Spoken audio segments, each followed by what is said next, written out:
Hey ChatGPT, could you share thoughts on time and light, Einstein and Islamic views of Al-Ghazali and Ibn Al-Arabi's cosmic connection and symbolism? Quran, Surah Al-Hadid 57:3. He is the first and the last, the manifest and the hidden, and he has full knowledge of all things. This verse emphasizes God's eternal nature and knowledge, resonating with themes of time and existence found in both scientific and philosophical discussions. Cleophy, the interplay between Einstein's theories of time and light and the philosophical insights of Al-Ghazali and Ibn Al-Arabi presents a fascinating dialogue between science and mysticism. Einstein revolutionized our understanding of time as relative and intertwined with light, while Al-Ghazali explored the nature of existence and divine knowledge, emphasizing the ephemeral nature of time. Ibn Al-Arabi, with his focus on unity and the cosmos, infused symbolism into the understanding of existence, suggesting that time is a manifestation of divine will. Together, these perspectives enrich our comprehension of reality, highlighting the connections between scientific inquiry and spiritual insight. Thank you so much, ChatGPT, for the insight. Hey, everyone, take a look at the book in front of the microphone. You can access this book and all others completely for free. It's available for your reading pleasure and to gain more knowledge. You can also download the book for offline reading. The link is provided on the screen and in the video description. Now, let me invite Jack and Wilson for a deeper discussion on this topic. Hey everyone, before we get started, I noticed in my YouTube channel analytics that many of you watching aren't subscribed. If you could do me a big favor and hit that subscribe button, I'd really appreciate it. It motivates me and helps the channel grow, so I can create more videos like the one you're about to see. Also, as some of you requested, my team has launched a website where you can read my books and find transcripts of all my videos in the form of small booklets. The link is in video description. We're working hard to produce informative videos daily, along with books and transcripts. I'd love your help in spreading dawah, calling to Allah's message. Please click the join button to show your support. Now, let's dive in. Welcome back, everyone. Ready for another deep dive? Always. Awesome. So today, we're going to tackle some seriously big questions, like how do different cultures and philosophies understand time and space? And what can we learn from comparing scientific ideas with, like, spiritual perspectives, especially from Islam and mystical writings? Yeah, it's really fascinating how these different ways of thinking really kind of challenge our everyday assumptions about time and space, Totally. And it can even lead to some pretty mind-bending conclusions. Like, you might even start wondering, is time even real? Ooh, wait, hold on. Time might be an illusion. That's a pretty wild idea. Yeah, it is. But we actually have one source here. It's called pasted text. And it actually suggests just that. Huh. Okay, so pasted text, what does it say? Well, it suggests that by going within ourselves, like really looking inward, we might discover these deeper truths about the nature of time that we wouldn't find just looking outward, Okay, so inner exploration, that's interesting. Does that idea connect with anything in, like, the Islamic tradition? It totally does. Yeah. It actually resonates with the Islamic concept of two kinds of time. You have what they call divine time, and then there's human time. Divine time and human time, okay. I'm intrigued. Yeah, and there's actually a verse in the Quran, which is, the central text of Islam, that says, "Indeed, a day with your Lord is like 1,000 years of those which you count." 1,000 years in a day. Wow, that really puts things into perspective, doesn't it? It really does. And it suggests that our human way of measuring time, like with clocks and calendars, it can't really grasp the eternal nature of God. Right, right. Our human time is just too limited. Yeah, it's like we're trying to measure the ocean with a teaspoon. I love that analogy. Yeah, so when that source talks about time as an illusion, maybe it's pointing to this bigger picture of time, something beyond our everyday experience. Okay, I'm starting to get it. So it's not that time doesn't exist. It's just that our human understanding of it is, well, kind of limited. Exactly. It's a perspective that really challenges us to think outside the box, beyond our linear clock-based understanding of time. Totally. And that makes me think about, like, the design of the universe itself. We have another source here. It's called Cosmology and Architecture in Pre-Modern Islam. And it explores how these different conceptions of time and space can actually be reflected in architecture, What do you think about that? Yeah, absolutely. It makes sense, right? If our understanding of time and space influences how we see the world, it's going to influence how we design and build things, too. Right, Yeah, right. why It's not? got to shape our whole worldview. Yeah. And there's actually this great quote from the Islamic scholar Al-Ghazali that really gets at this. He says, as an architect draws the details of a house, so likewise the Creator wrote the master copy of the world from beginning to end in the preserved tablet, and then brought it out into existence. Hold on, the preserved tablet, what's that? Is that like some kind of, like a cosmic blueprint? Yeah, you could think of it that way. It's this idea that that the universe isn't random, you know? Mm. It follows a pre-existing design, a master plan, and that plan exists in God's mind. Wow, okay. So Al-Ghazali is saying that the universe is like a divinely designed building. Exactly. But there's another layer to this too. In like pre-modern Islamic thought, the universe was considered finite, bounded, something you could actually grasp, you know, like through geometry and numbers and even the alphabet. That's so different from how we see the universe today. Like we think of it as this vast, ever-expanding space. I wonder how those different views of space would have like influenced how people saw their place in the cosmos, you know? Yeah, for sure. The pre-modern Islamic view, it presented a very structured, very ordered universe, almost like a carefully constructed building, right? Yeah. It's fascinating to think about how that shaped their whole worldview. Totally. This makes me think of another concept, the perennial philosophy. Have you heard of that? Of course. It's this idea that beneath all the surface differences between religions, there's actually a single universal truth at the heart of them all. Yeah, it's a beautiful idea, isn't it? Yeah. You know, there's a metaphor that helps explain it. Think about climbing a mountain. There might be Yeah. many different paths to the top, right? But in the end, everyone reaches the same summit and experiences the same view. I love that analogy. It's so true. And it makes me wonder if, like, focusing on these shared truths instead of getting caught up in the differences could help us understand each other better and maybe even the universe better, too. It's definitely a perspective worth exploring, especially in our world today where, you know, differences are often highlighted more than shared values. Absolutely. And you can't talk about shared truths without talking about symbolism, right? Which is something I've always been fascinated by. Oh, yeah, me too. It's so cool how everyday objects can hold these deeper meanings, you know, like hidden meanings. Totally. It makes you look at the world in a whole new way. Right. Symbolism is like this powerful way to communicate really complex ideas.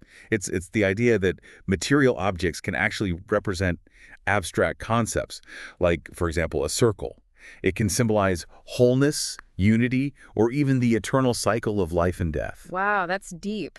So, like, are you saying that buildings aren't just bricks and mortar? Like, they can actually represent spiritual ideas, too? Exactly. It's like there's this whole hidden language embedded in the world around us just waiting to be deciphered. A hidden language. I love Sure. that.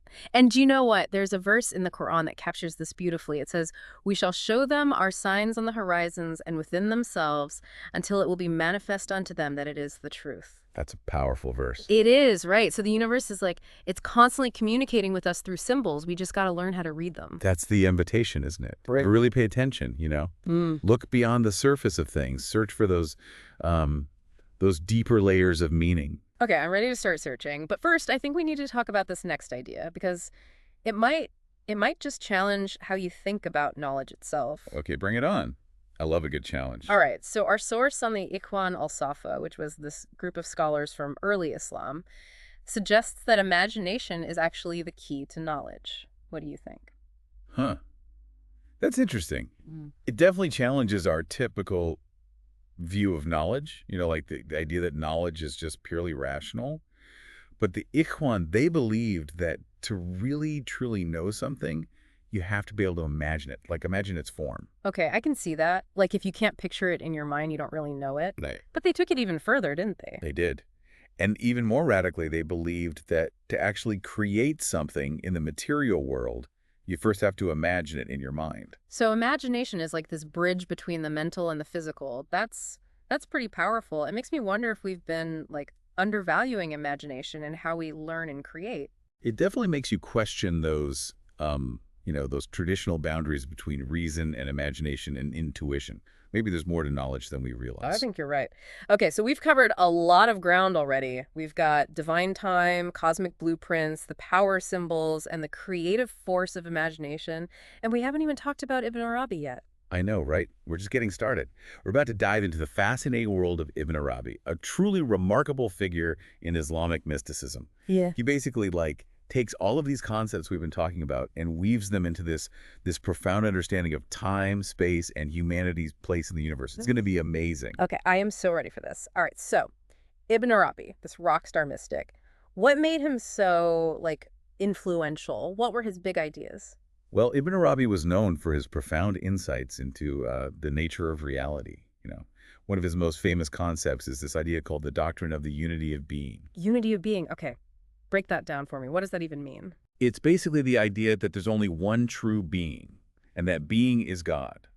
And everything else, everything that exists, it's all just an expression of that one being. So, we're all connected to this one source. Exactly. It's like, imagine the universe as this vast ocean. Right. And everything in it, every creature, every rock, every star, it's all just a wave on that ocean. We're all waves in the same ocean. I like that. Right. And Ibn Arabi, he used these really powerful symbols to illustrate this idea, like the point and the circle. The point and the circle. Okay, I'm intrigued. Tell me more. So think of the point as the very beginning of creation.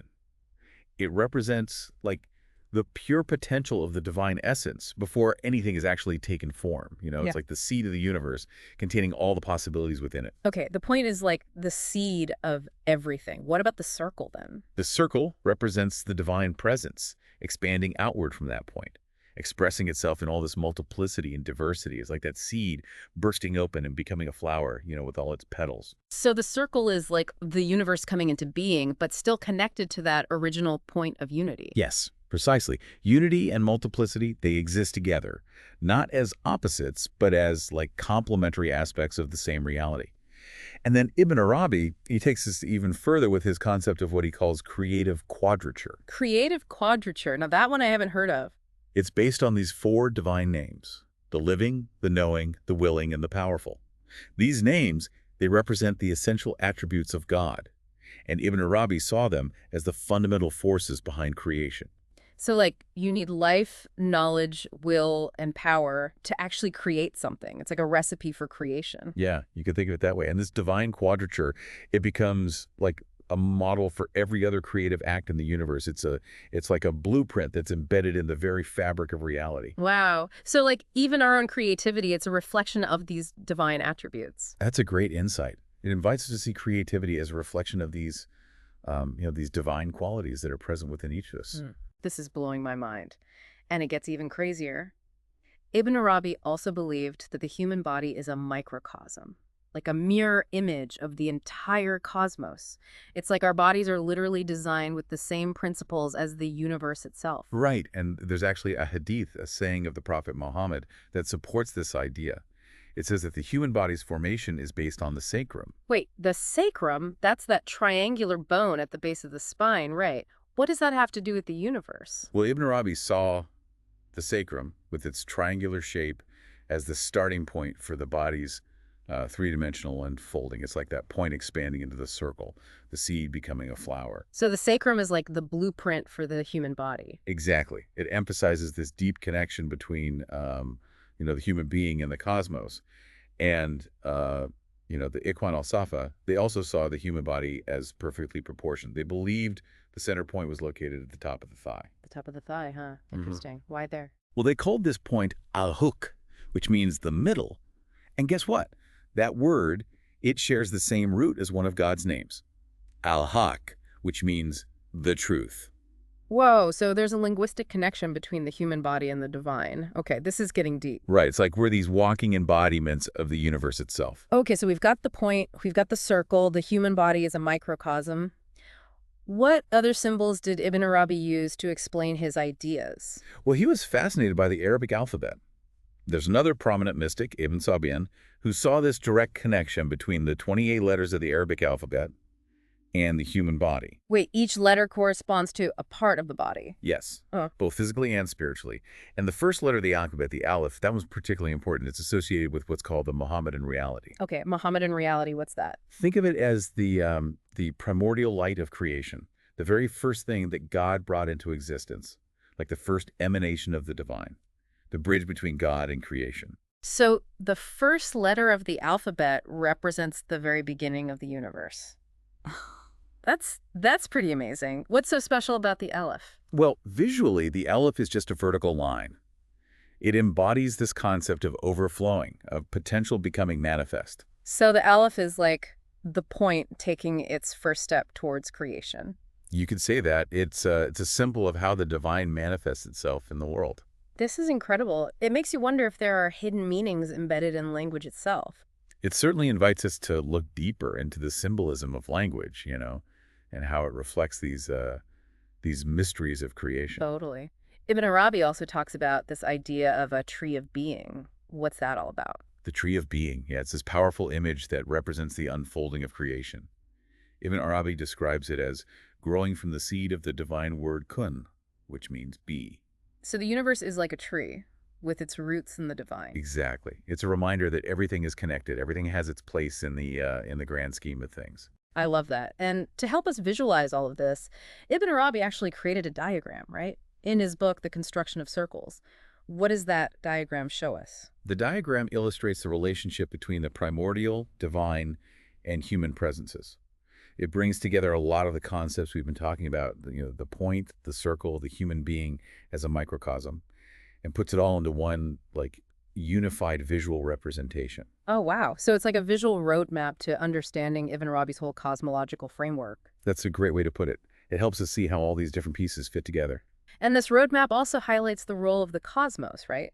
As Really? this mediator between God and humanity. It's not just empty space. It's an active force connecting us to the divine. Yeah, that's a key insight. The cosmos isn't just a backdrop. It's like this dynamic participant in our spiritual journey, Yeah. It's constantly guiding us toward a deeper understanding of ourselves and our relationship with God. That makes me think of the Islamic concept of the seven heavens. They're not just physical realms, but they also represent different levels of spiritual reality. Exactly. They symbolize the different stages of our spiritual ascent towards the divine. And, I've always been curious about this. According to Islamic tradition, humans were originally placed in the sixth heaven. So why would we demoted to Earth? It's a fascinating question, isn't it? Maybe being here on Earth is part of this larger spiritual journey, a process of learning and growth that ultimately leads us back to that original state of closeness with God. So you're saying Earth might be like a spiritual training ground. It's an interesting perspective to consider, isn't it? A place where we face challenges, we learn from our mistakes, and ultimately, we evolve towards our true potential. That's a beautiful way to look at it. Speaking of sacred spaces, we can't forget about the Kaaba. Of course, the Kaaba is such a powerful symbol in Islam, and it's deeply connected to these ideas of cosmology and, humanity's place in the universe. Yeah, for sure. Remind me, what exactly is the Kaaba again? It's that cube-shaped building in Mecca, the one that Muslims circumambulate during the Hajj pilgrimage. Right. It's considered the first house of worship, built by Adam and later rebuilt by Abraham.